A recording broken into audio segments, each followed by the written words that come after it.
the gospel will save it. What good is it for someone to gain the whole world yet forfeit their soul? Or what can anyone give in exchange for their soul? On James 2:14, what good is it, my brothers and sisters, if someone claims to have faith but has no deeds? Can such faith save them? That is a big question, isn't it? It says here, faith without works is dead. And for those people who will die for something, especially for Christ, whom people said it's a lost cause, would find their lives. Oh, what can a man give in exchange for their soul? That is a big question. What about the soul or life of a person? Soul is meant to be what we call for eternity. Let's say together, eternity. Eternity. You and I are eternal beings. You cannot ignore anyone, regardless of economic situations they're in, whether it's a homeless or it's a wealthy billionaire. You cannot. In the eyes of God, we're all the same. It says here that the moment we become people concerned about eternal matters, we begin to change. Amen? So, before I move on, I would like you to see this video clip about an EMT guard talking to his wife about what will happen to him as the consequences of leading a dying man to the Lord while he was on an emergency call. His name is Bobby. So, are we ready for the video? Alright. Watch this. He said I acted outside of my capacity. And if the union scene is backing my actions, they'll be liable too. So, listen, I apologize. They're cutting me loose. Apologize? I can't. Not for sharing Jesus with a dying man. Especially since they're looking to turn this into some kind of an example. So to prove a point, you're willing to risk everything. I'm not trying to prove a point. I'm trying to be faithful. You were. The guy's safe in heaven now. Thanks to you and Jesus. End of story. Sure, he is. What about the next guy?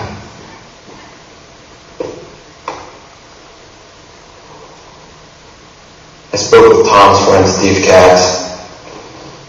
He's willing to represent me, but he's asking for a retainer. $20,000. Where are we going to get that kind of money, Bobby? We have 1 month's mortgage in our checking account, and all the cards are maxed out. I don't know, but I trust God with all of me. Bobby, we're not in church. I need to know where the money's going to come from. Especially when you insist on hiding every nickel we make. Tell me. Where's it going to come from?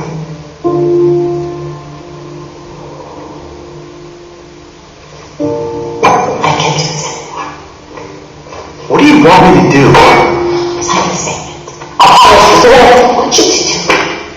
Or what? Or what, Elena?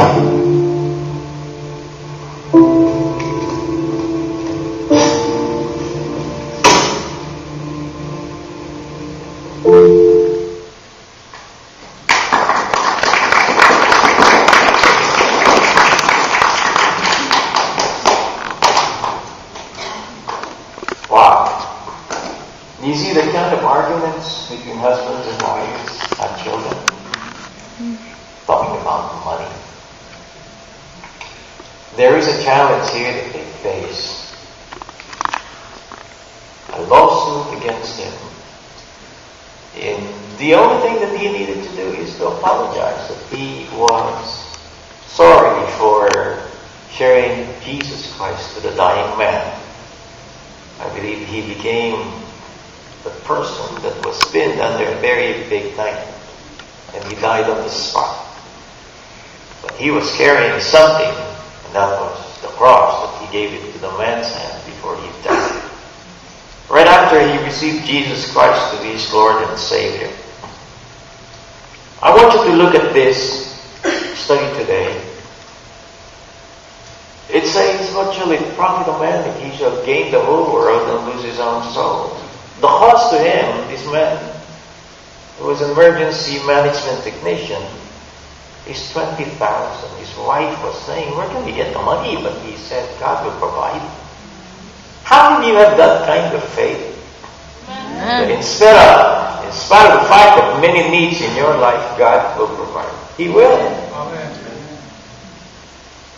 In the end, I would like you to realize the fact that the world is not what you're looking for. What you're looking for is God who gives you the world. And so following Jesus means you sacrifice your claim. There are claims here that I would like you to realize. The claim for your life, or you lose your claim. A lot of people have claim to their lives, and what's in this for me? They are called entitlement. Hey, my right. Hey, I deserve this. But for him, Bobby was saying that, hey, I would rather gain Jesus rather than lose my job. Or lose my job. Or gain back my job, I would say. It says here that Bobby never hesitated in the video. He was resolute. And eventually in one of the stories, you will notice part of the story is that he will be confronted by a lady attorney who will represent the complainant, the plaintiff, who starts this person who works for the city because of what he did. I want you to find that when you lose your own claim, that you're no longer living for yourself, that you live for God, then you no longer apologize for the one who owns you. I believe that's the main thing about many people who cannot give up their control because it is really tough. It is really tough. When Paul said that for me to live is Christ and to die is gain, what he meant for that is that I'm no longer living for myself. I am living for Jesus Christ. Whether it's through imprisonment, through hunger, through violence of others against them, through rejection, through constant prayerfulness, through the time of being disowned by his own people. And it says here that he made it through. And he said that I have come to the end of my race. I have fought the good fight. I have finished the race. Now there lies upon me a crown of life. What will there be waiting for you? In Mark 8:36, it says here, what is it for someone to gain the whole world and lose his own soul? This is what we call the area of bliss. What makes you extremely happy? The only way to find bliss is to turn everything over to Jesus Christ. It is how we find our true selves when we give ourselves up to Him. And I find it true in all the way that I have lived for many, many years now. I have no regret. I have nothing to say that the past is far better than what I have today. And I cannot say that my future is lesser than what I have today. That I don't think that I can say is that my tomorrow will be far better than my today. How many believe that? Say amen. Amen. If you have that kind of mentality, mindset, and faith, you will live a blissful life. You will never have to worry. You will never have to fear.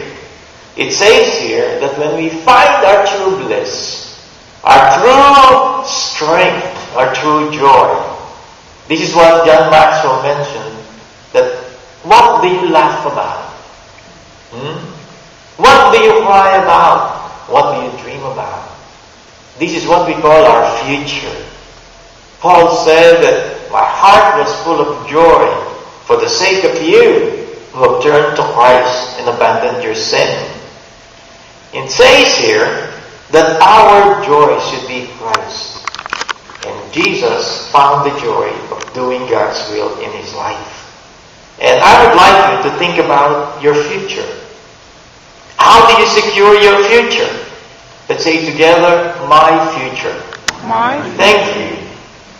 It says here, what good is it, my brothers and sisters, if he says he has faith but no works? He is asking us that when you have no deeds, it says here, can such faith save them? Meaning, faith which is defined as the future, our hopes, the evidence, the proof, the tangible thing that we hope for will happen to us. How do you secure your life? Number one, by faith. Amen. Secondly, by what? Surrendering everything to Christ. Because He is the same yesterday, today, and forever. God says, I will never leave you nor forsake you. If you want to have a joyful life and a wonderful future, find God to be the worth of your life. Faith without action is dead, meaning when He tells you to do, you do. And the faith is not a faith that promises the future we hope for. Meaning that faith that doesn't have work is dead. That is not the faith. What it means by James, that will secure your future or the things that you hope for. Amen? Let's say together, faith with works. James is not about works. He begins with faith, and from faith he moves on to your growing, and that includes work. When we take a stand for Jesus, sometimes the only defense we have is the Savior. I really believe that. Amen. I do believe that. When we are falling apart, when people are no longer loyal, where people are no longer true to you, who will remain truthful and faithful and loyal to you? It's only Jesus Christ. He said, I will not leave you orphans. I will send you the Comforter, your Helper, the Holy Spirit who will guide you into all truth. But one thing you need to do is that you have to make a stand for Jesus Christ. Sometimes the only defense is that, Lord, I trust in you. I don't have any power to change this, but I will hope in you. And that's the thing we need to stand for. That is the moment when we start doing some things for God, that no longer circumstances grab a hold of us and bind us, that it emasculates us. No! As Paul said, I can do all things through Christ that strengthens me. In our thinking, in making points of this message to you, people will seek bliss and contentment. Actually, what they're looking for is a life fulfilled. Money can never fulfill you. People cannot fulfill you. Honor cannot fulfill you. And we see this amongst the stars. They were so beautiful when they were young, and as they grow old, many of them totally lost their beauty. Why are they doing all of those augmentations, facelifts, botox treatment? You know why? Because they are what we call seeking for fulfillment. Listen to me, every one of you. If you want to be complete, start losing of yourself to God. Start looking at Him as your main and absolute source for completion. And Christ Jesus is our fulfillment of true purpose in our lives. Paul said that for me to live is Christ and to die is gain. For me, my faith is full of works. And he said that all of the known civilization, from that place to that place, people were able to hear the Word of God because of me. My purpose made me complete in Christ. My heart is so fine. My life has become so influential. How many of you would like to design that kind of life? Would you say amen if you do? Because money, like I told you, works and achievements in life never fulfill you. I was fact that Jesus Christ said that, you know that I came here to do my Father's will. And then there was a moment in his life that he has to relinquish control. He was at the Garden of Gethsemane. And right then and there, he was talking to the Father during the wee hours of the morning. He was on his knees and he prayed so deeply and powerfully that there were droplets of gold, blood that was coming out of his skin. And he was asking the Father, Father, if at all possible, let this cup pass over me. But not my will, but your will be done. And he took the cup, meaning the cup of suffering. Jesus Christ completed his purpose. And so you can complete your life's purpose deep down in your heart and your everyday life today and in the future if you will find him, your master and Lord of your life. Many people, to them it's hard to give up control. Like someone else. The Lord at the Garden of Gethsemane gave all of this control. Not my will be done, but your will. And the next thing is sacrificing for the greater good. Can sometimes cost everything, like this guy whose name is Bobby.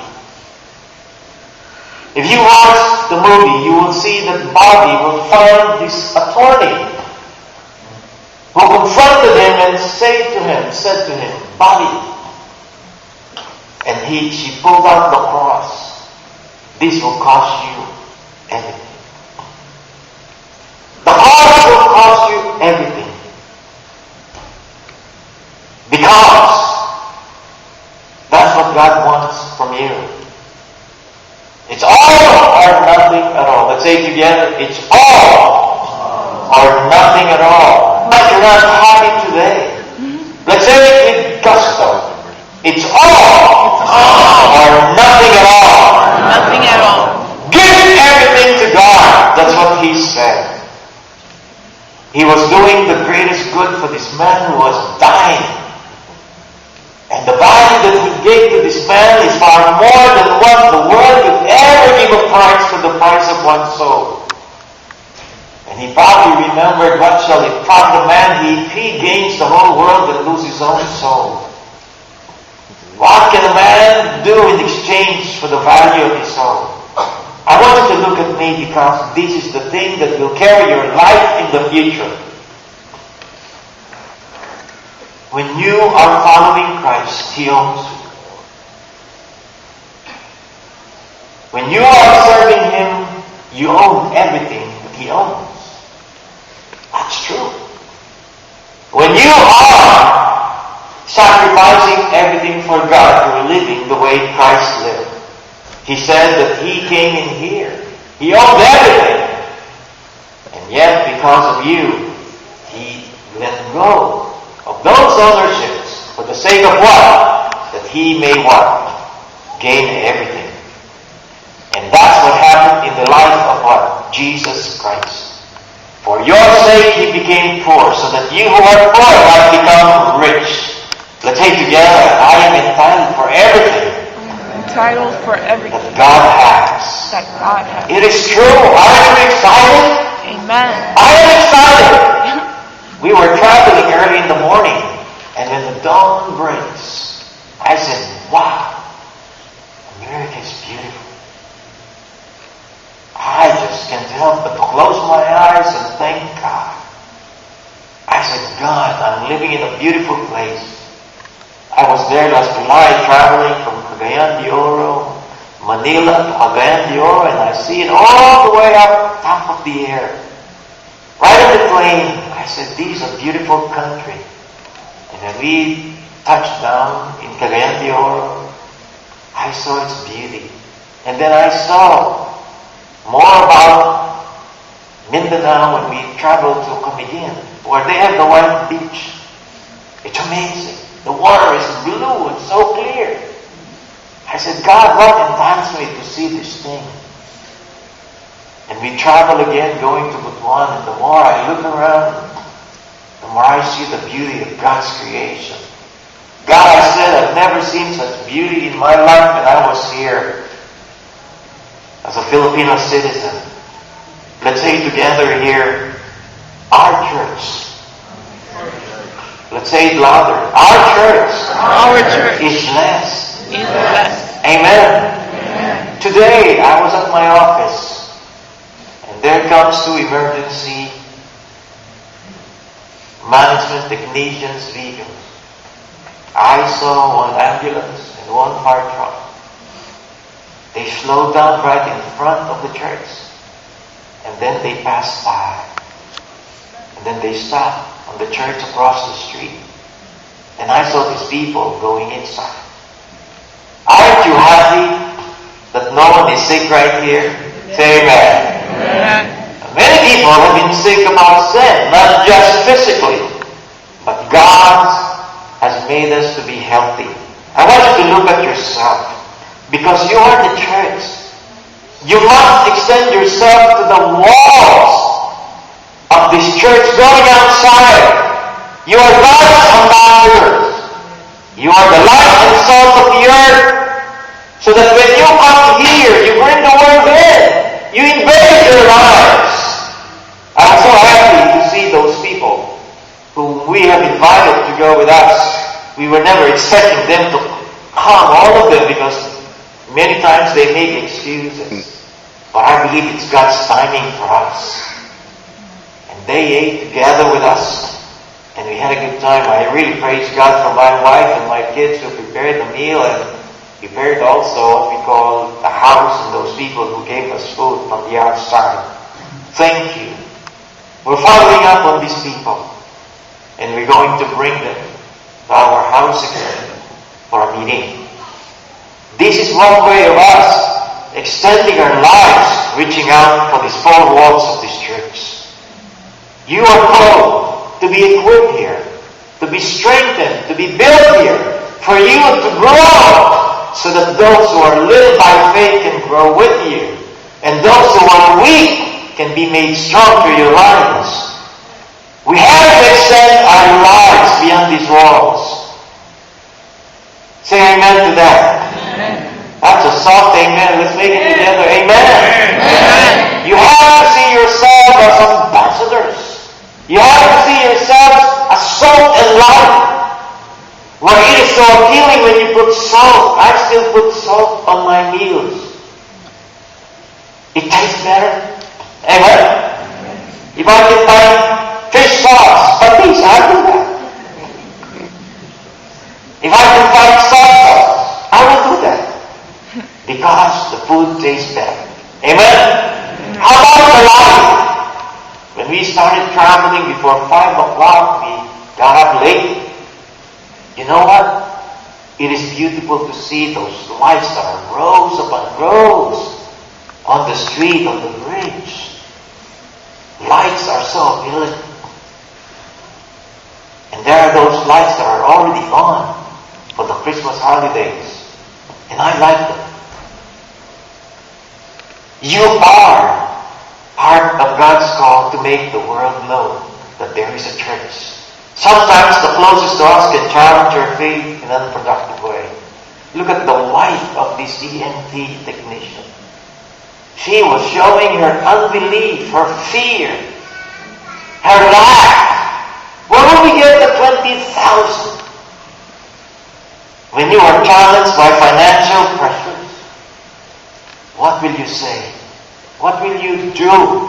When you are challenged intellectually and you do not realize the fact you're not as smart, what do you do?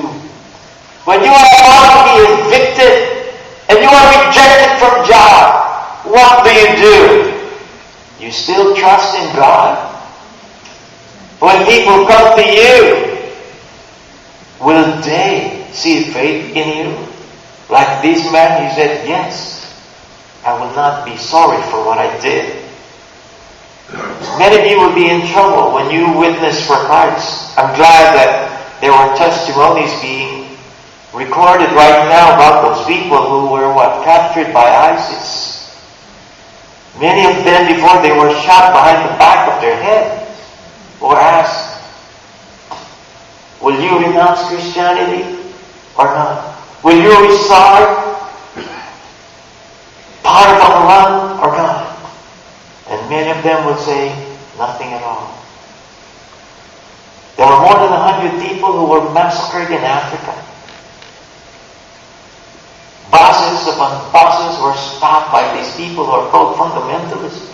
They lined them on the street, and someone in front of them would ask, Muslim, Christian, make a choice. And many of them did not hesitate to choose Christianity. How about you? Look at me.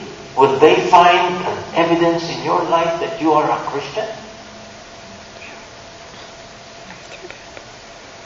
Will they prove it before the court of the law that you are a believer of Jesus Christ?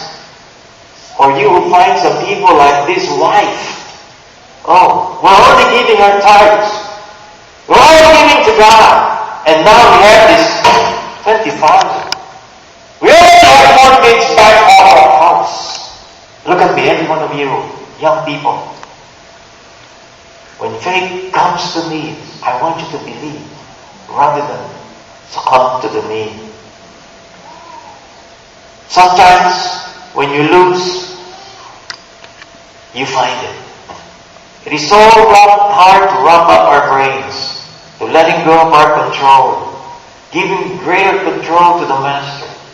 David, as I was listening to Pastor Furtick, he was preaching on our way back here to Norfolk. He talked about David. David relinquished himself to God. He gave all the control to God. He never had that reputation, but again and again, he built up that reputation that shows that he is trusting in God. When the people would like to kill him together with Saul, when he continued to remind people never to hurt Saul because he's God's anointed, it took about 17 to 20 years before he finally became the king of Israel. Part of those years were part of persecution. He never came to Saul and said, Saul, the one who anointed me also, then step over. Go ahead and pack up your stuff and leave the office. He did not say that. He lost everything by trusting in God. Amen? And when he found that everything was given to him beyond his own imagination. You know, these people who have brought people here in the church, I want you to encourage them. There is what we call Adriana. She's bringing people here to the church. Those who are close to Adriana, would you stand up, Adriana? Yeah. Go ahead, Kathy and Lindsay. Shake her hand. Tell her that is wonderful. Give her a warm hug. Amen. Kathy, do something. Go ahead. Giving out sacrificially. It means that you are letting go of your control and trusting the Lord God will handle things for you. God said, I will be there with you all the days of your life. And that's what He does. Even in the moment we are committing sin, God is watching you. Tell the person next to you, God is watching you. Amen. He does that. He watches you while you're committing immorality, lying, cheating, all selfishness, or showing a bad attitude with broken heart. But He wanted to look at you with a joyful delight and say, I'm proud of you. Like what He said to Satan. He said to Satan, have you seen my son Job? He is faithful to everything. So I want you to give something for others. Do something. Don't just stand up there. Don't be passive. Be proactive. This week, I want you to marinate yourself with what it means to lose your life and finding it. Find some ways to release your control. God, here comes these big bills again. I don't have the money, but I've given my best for you. Even today, before you go, there may be something that is in your heart, Lord, I'm saving this money for you. But in reality, your heart is divided and saying, no, it's really for my bills. And then God speaks to you, why don't you give that money to me and I'll meet your need this week? Well, that means losing control.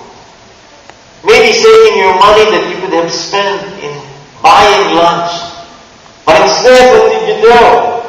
In several weeks past, you decided what you have saved will be given to a family that is less fortunate than you. Or a student that needs money. I was talking to a student today. Do you have money for offering? He said, no. Because you're probably not asking. Ask your mom. Because when you ask your mom to give through you, God will bless you. Amen. Amen. Or a student who needed what we call the snacks. And here's money for your snack. Or a next door neighbor who's struggling. Instead of you seeing your need, you see the need of others and you are there doing something. Or a co-worker or a homeless person. Or maybe you flip off your television set and spend more time in God's Word and pray for those people who are far away that God led you to pray for them. Or maybe you or your friend together with a co-worker, you will pray in a restaurant and pray loud for people to realize that you are someone who represents Christ. You die to yourself. You lose control. This is how you die so that you can live. I would like you all to stand up. My time is over.